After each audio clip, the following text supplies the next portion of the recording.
I've been looking through it, try to flip it like a dig. Get ironic, cause I'm looking at the birds and they chirping. Looking at the 9 to 5, got it ain't working. Yo, why are the songs written like the SpongeBob meme? Alright, so let's get into the actual track listing and the actual songs of this project. So, track 1 is Why Don't You Love Me, and this intro is hard. I feel like every artist's first song on their album is like, they make it so it's a really great song, and as you should, because if someone's listening to your album, I know people don't like, a lot of people don't listen to albums top to bottom anymore. People just shuffle through like all the songs and find the ones they really like and listen to those and ignore the other ones. I know a lot of people do that in this day and era, but if you listen to top to bottom, I feel like this is a great like intro track, and this is hard. I love the end of verse 2, I think, where he raps about like loving himself in the trenches and like loving himself like as he was like homeless on the bench and like watching people pass by. And he also was talking about how like this random girl who I don't know who it is, obviously, but like saved him during that time. So pretty interesting. I kind of wish he would have like elaborated more on that, but he didn't really have to. It's the intro track. It's the first track, but I thought that was flames. Track 2, She Told Me. Alright, do me a favor. Listen to this, like, the first 10-15 seconds of this, like, the piano chords, and listen to track 15, Kendall Jenner music, those piano chords, and tell me they don't sound like the same exact piano chords, just, like, octaves down. Like, I don't know, like, this first 5 seconds of this song sounds exactly like the first, like, 5-6 seconds of Kendall Jenner music. It might be the same producer, but, like, I don't know, man. With this track, She Told Me, I feel like, I don't know, it feels kind of hollow, as in like the sense like this, like there's nothing really, there's no subject matter in this. It's like Tory like saying like, oh, this girl told me like I can't hit her, but my man's hit her, and look at all this money I have that this girl doesn't have. And like, I get it, it's like a braggadocious rap song, but like, I don't know, I'm not feeling it, fam. Track 3, excuse me, Duck My Ex featuring Chris Brown and 2 Chainz. This song I really do enjoy. Of course, it's super catchy. Tory Lanez singing on this is great. Chris Brown singing on this is great. I feel like Tory Lanez and Chris Brown have great chemistry throughout this project. 2 Chainz verse at the end definitely surprised me. Not for nothing, because 2 Chainz is a great rapper, but I feel like on this track, like, he definitely did like went off on the end. Because you normally hear like 2 Chainz on these trap beats, and then he kind of like did like, this is more of like an R&B like brag song, and he kind of did his thing at the end. Apparently like Tory Lanez and Chris Brown have like a collab project that's gonna come out. Well, Tory Lanez said he had like 8 songs with Chris Brown out, so they could definitely release a collab project. 9 times out of 10 though, when artists say they're gonna release a collab project, like, it doesn't happen. But we did recently get like Juice WRLD and Future. I don't know why I'm looking out. But there's so many collab projects in the past that have never worked out. Like, I'm still waiting on an OVO XO album that's never gonna come out. I'm still waiting on a Kendrick J. Cole album that's never gonna come out. Like, that Kendrick J. Cole album, that shit is never coming out, bro.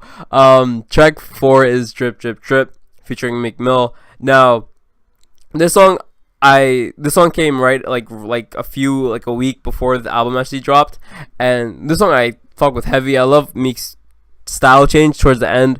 He didn't come with the aggressive rapping. He came on kind of like he kind of like borrowed Tory's style on this track, as you're supposed to do as a feature, well, most of the time, and like made it his own. So I thought that was really dope what Meek did on this. And like, everyone's talking about like a Chris Brown and Tory project. I want Meek Mill and Tory project, bro. Liddy Again was fire. This song was fire. Lord Knows was fire. Like, I'm waiting on that. Which should come out hopefully. Even if it's like an EP of like 6 songs, I'd be down to listen to that for sure. Track 5 is Talk to Me, featuring Rich the Kid. Now, this song was like the lead single of this project, and I do enjoy this track. I feel like Rich the Kid's verse at the beginning was kind of like, like the cornbread line, but towards the end, where he like sings about diamonds and stuff, and he does like the little like cadence at the end. I thought that was dope towards the end of his verse. Track 6, Flexible, featuring Chris Brown and Lil Baby. Another Chris Brown collab. So they definitely have chemistry on this. Lil Baby did his thing on here. I thought this was a decent song. I kind of like Talk My Ex more though, in my opinion. So yeah, moving on to track 7, If It Ain't Right, featuring A Boogie. Now, this song I mess with heavy. This is definitely either like my top 2, top 3 songs of this project. A Boogie at the end, I did like his verse at the end. I feel like he complimented Tory really well. And I feel like, I don't know, I feel like there's a lot of high energy, and like the instrumental is great on this. Moving on, track 8, The Ferris Wheel Challenge. Bruh, I don't know. I don't know how I feel about the Ferris Wheel Challenge, but this song, the more I listen to it, the more catchy it gets. Like, should be, like, it's not like super like lyrical or anything, but I feel like the more times I listen to this, the more it gets like stuck in my head. Like, I don't know. Track 9, Cut Me Off, featuring Nav, second collab for Tory and Nav, and this is definitely in my top 3, top 5 songs of this project. Love the R&B feel to it. I thought Nav was gonna come with like Tory's same flow, but he didn't. He actually rapped on it, which I thought was pretty dope. Nav being versatile, which I feel like lacks on his like solo debuts. Definitely did that here.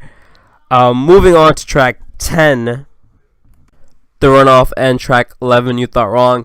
And these songs follow a similar theme to like that braggadocious, like He Told Me song at the beginning. So moving on from those, nothing too much to talk about there. Track 12, Miami, featuring Gunna. This one I mess with heavy. I fuck with Gunna's verse, and I mess with Tory's hook on this. About how like gangsters like don't die, they just get chubby and like move to Miami. I don't know, but the way he sings that is dope to me. This is a really dope song. Moving on, we have track 13, Keep in Touch, featuring Bryson Tiller, my guy Bryson, aka Ghost, aka We're Serenity, my guy. It's been that long, bro. This song we got like right after like a few weeks before this project dropped, and this song, if you're looking for like subject matter, it has a little bit more like subject matter than some of the other songs on here. It depends like what you're looking for in an album. Like if you're looking for like subject matter and like deep lyricism and shit, like you're not gonna find it in this project. But if you're looking for like vibes and like party music and shit, you're definitely gonna find it on here. And Tory said he's gonna treat this as a mixtape, and I don't know, in my opinion, there's like mad mixtapes and like songs where like Tory has like went in on like subject matter and like storytelling and shit that you could find, and I feel like this is like a nice change of pace. But if you're like a diehard Tory fan, if not, I can see like you having some problems with this tape. One, a lot of it is all singing, so you might have a problem with like just songs sounding different to you, or like style changes, or like Tory not rapping enough. Because the problem with Tory, the problem with Tory fans is that a lot of them want just like singing Tory, and a lot of them want just rapping Tory, and I feel like a lot of artists have that. Not a lot, but a lot of like the newer artists have that problem where like they can rap and sing, so people are like, yo, we want more singing music, and then they rap rapping music, and it's like, yo, why aren't you singing? And then they rap, and it's like, yo, where's like the smooth stuff at? So it's pretty annoying. But as an artist, I guess that's what you have to deal with. Track 14 is Swing, featuring PNB Rock and Trey Songz. Definitely one of my favorite songs in my top 5 on this project. Just love like the classic R&B feel. It's a change of pace from like the braggadocious like R&B / like rap mix. And track 15, Kendall Jenner Music, which we already got. I'm glad he changed the name, because like we don't gotta give the Kardashians more credit than they need. Oh jeez. So yeah, overall my thoughts on the project. I thought it was me. Alright, so like the diehard Tory fan in me loves this. Like I mess with this heavy, and I mess with like all, because I wanted like all like Tory Lane singing project that was like this kind of singing, not like R&B, not like the smooth stuff, like this kind of R&B like braggadocious / like rap singing. I wanted like a full project of that, because like 48 Floors on this project was amazing. Like Dreams off this other album was amazing too. Like there's so many like Tory songs, like Hillside I thought was really dope off Tory's album. So I wanted like a project full of those songs, which I got in this album. But I feel like a lot of people who aren't like really big Tory fans are gonna listen to this and be like, oh, it sounds like too similar, not knowing that Tory can like rap, like has songs of him like rapping for like 8 minutes on like storytelling and like deep songwriting.